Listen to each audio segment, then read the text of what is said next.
என் மேல ஒரு sympathy create ஆகுது. அது எதனாலன்னா, பொம்பளை பிள்ளையா இருக்காளே. இன்னைக்கும் இப்போ வரைக்கும் என்னால லைஃப்ல மறக்கவே முடியாது. அது எவ்வளோ பெரிய தப்பு. அவங்க பெருந்தன்மையா சொன்னாங்க. பட் அது எனக்கு அந்த வயசுல அவ்வளவா நாலேஜ்னால நான் ரொம்ப பெரிய தப்பு பண்ணிட்டேன். ஸோ இப்பயுமே உங்களை நேர்ல பார்க்கும்போது எனக்கு ரொம்ப மனசு கஷ்டமா தான் இருக்கும். இந்த பொம்பளை பிள்ளை அந்த டைட்டிலே எடுத்துட்டு நம்ம இன்னும் ஸ்டாண்டர்டா வாசிக்கணும். எல்லா ஃபீல்ட்லயுமே அந்த மாதிரி தான். அந்த சர்க்கிள்ல இருக்கிறவங்க பாசிட்டிவாகவும் பேசுவாங்க, நெகட்டிவாகவும் பேசுவாங்க. பட் என்னோட ஃபோக்கஸ் வந்து அதெல்லாம் பிரேக் பண்ணிட்டு நம்ம சொசைட்டில ஒரு நல்ல மியூசிஷியனா இருக்கணும் அப்படின்றது தான்.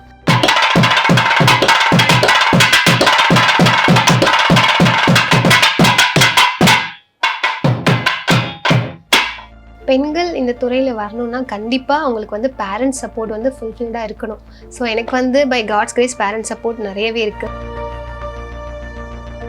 நீ தான் தவில் வாசிச்சியா அப்படின்னு கேட்டாங்க. ஒரு மாதிரி டெரராக கேட்டாங்க, நீ தான் தவில் வாசிச்சியா அப்படின்னு. ஆமாம் தாத்தா நான் தான் வாசித்தேன் அப்படின்னாங்க. வலங்கி மானத்தார் நீடாமங்கலத்தார்லாம் வாசித்த தவிலை கேட்டு மறத்து போன காது ஏதோ இன்னைக்கு ஓ சத்தமும் கொஞ்சம் கேட்குது அப்படின்னு சொன்னாங்க. அது வந்து ரொம்ப ரொம்ப சந்தோஷமான ஒரு விஷயம். இன்ஸ்டாகிராமில் ஒரு போஸ்ட் போடுறது நிறைய வியூஸ் போயிருந்துச்சு. அதை பார்த்துட்டு டைரக்டர் சசிகுமார் அண்ணா வந்து அவங்க பார்த்துட்டு கமெண்ட் பண்ணியிருந்தாங்க. அதுக்கப்புறம் அதை பார்க்கும்போது ரொம்ப சந்தோஷமா இருந்துச்சு. அப்புறம் நான் ரிப்ளை பண்ணி அதுக்கப்புறம் வந்து அவங்க கிட்ட பேசினேன்.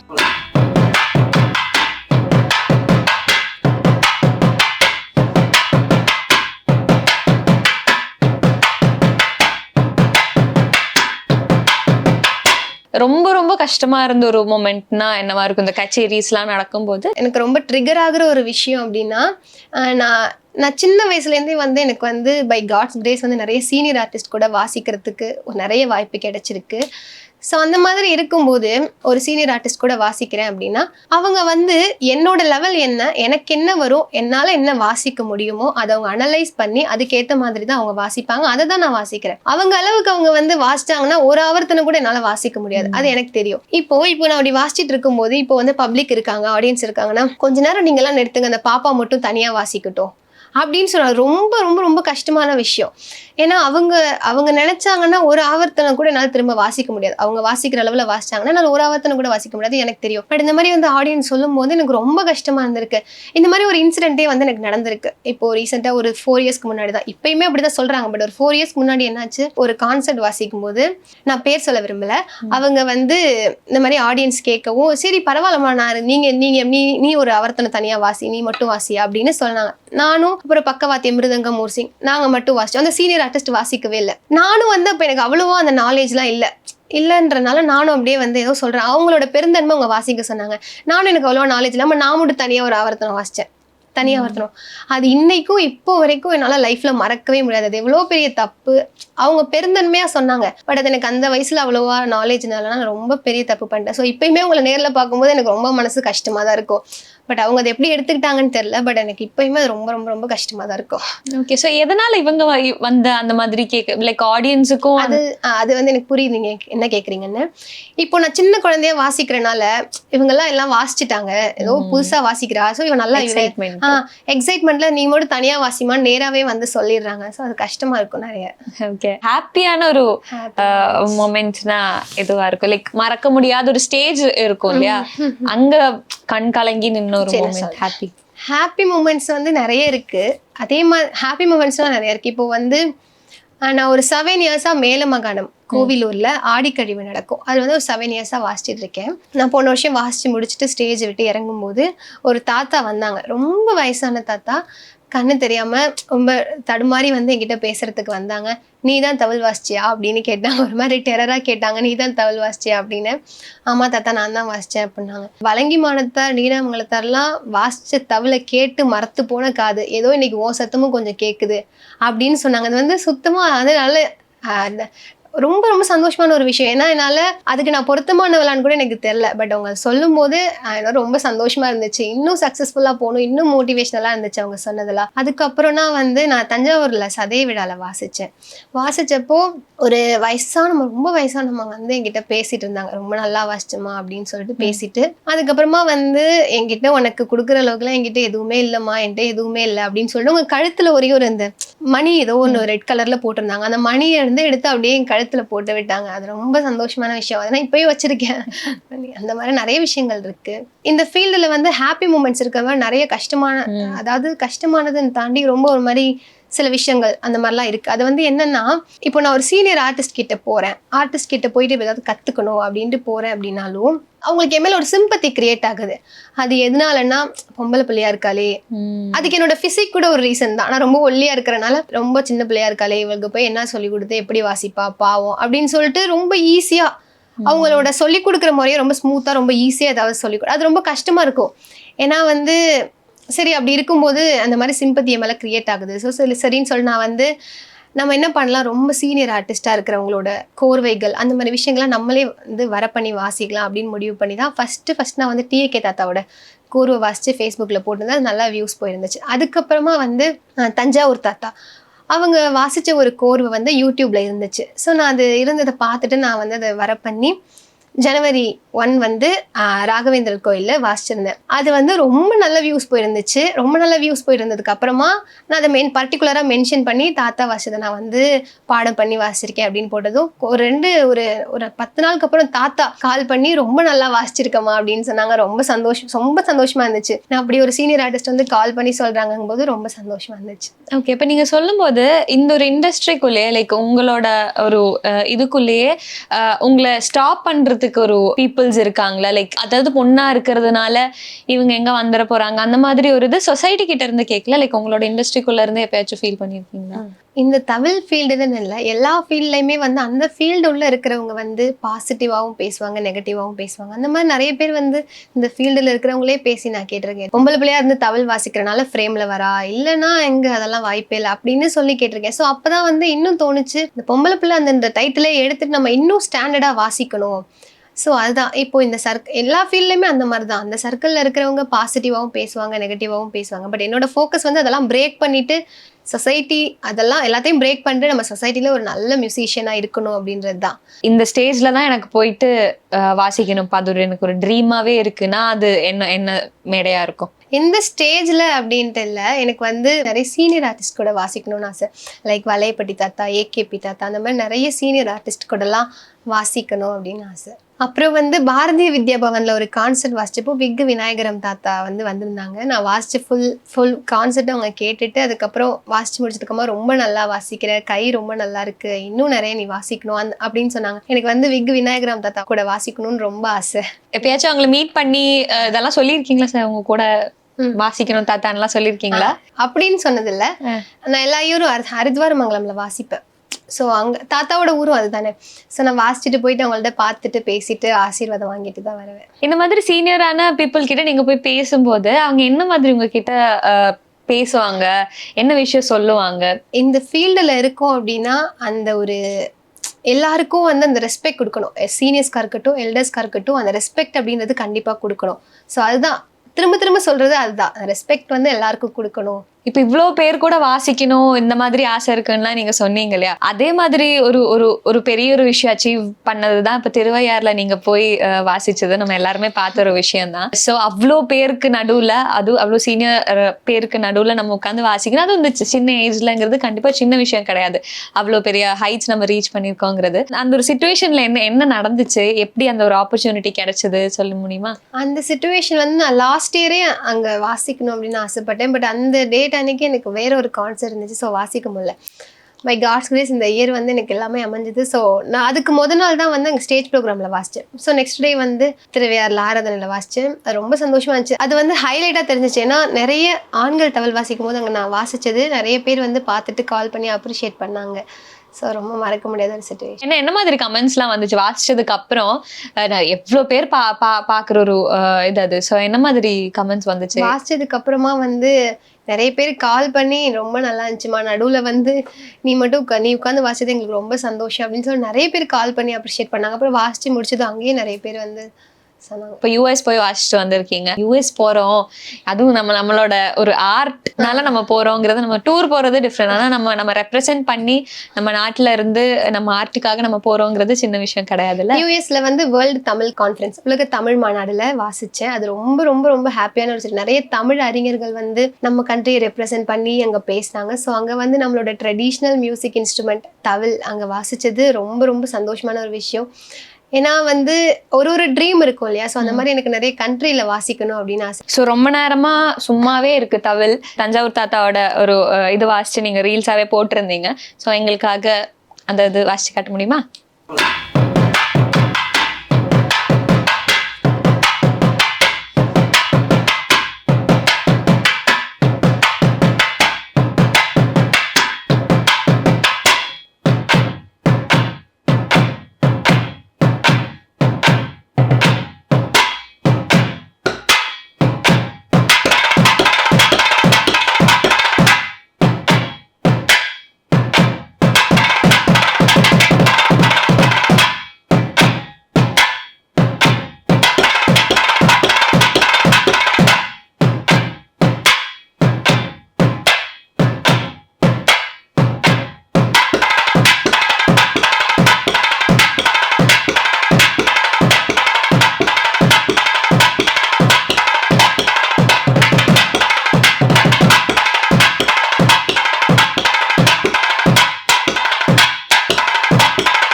ஸோ இப்போ இந்த தவில்னு சொல்றது நாதஸ்வரத்தோட ஒரு வாத்தியம் தானே, நம்ம வாசிச்சுட்டு போறது தானே. ஆனால் இப்போ அது ஒரு ஃபியூஷன் மாதிரி எல்லா இன்ஸ்ட்ருமெண்ட்ஸ் கூடயும் வாசிச்சுட்டு இருக்காங்க. ஸோ நீங்க எப்படி அதை அப்படியே எடுத்துட்டு போலாங்கிற ஒரு ஐடியா இருக்கா உங்களுக்கு? ஆர் இல்லை ட்ரெடிஷ்னலாவே போலாங்கிற ஒரு ஐடியா தான்? இல்லை, தவில் இன்ஸ்ட்ருமெண்ட் அப்படின்றது நாதஸ்வரமோட அக்கம்பெனி பண்ற ஒரு இன்ஸ்ட்ருமெண்ட் தான். இப்போ வந்து நாதஸ்வரமோட தவில் வாசிக்கும் போது அது நமக்கு வேற விதமான எக்ஸ்பீரியன்ஸ். அதே வந்து நம்ம ஒரு fusion side like violin, flute அந்த மாதிரி இன்ஸ்ட்ருமெண்ட் கூட வாசிக்கும் போது இன்னுமே நம்ம வந்து சவுண்டை கம்மி பண்ணி அந்த மாதிரி வாசிக்கணும். அது வந்து வேற விதமான எக்ஸ்பீரியன்ஸ். ஸோ நான் இப்போ அந்த மாதிரி கான்சர்ட் நிறைய வாசிச்சுட்டு இருக்கேன். இப்போ மகா சிவன் ராத்திரி திருவண்ணாமலையில் நடந்துச்சு.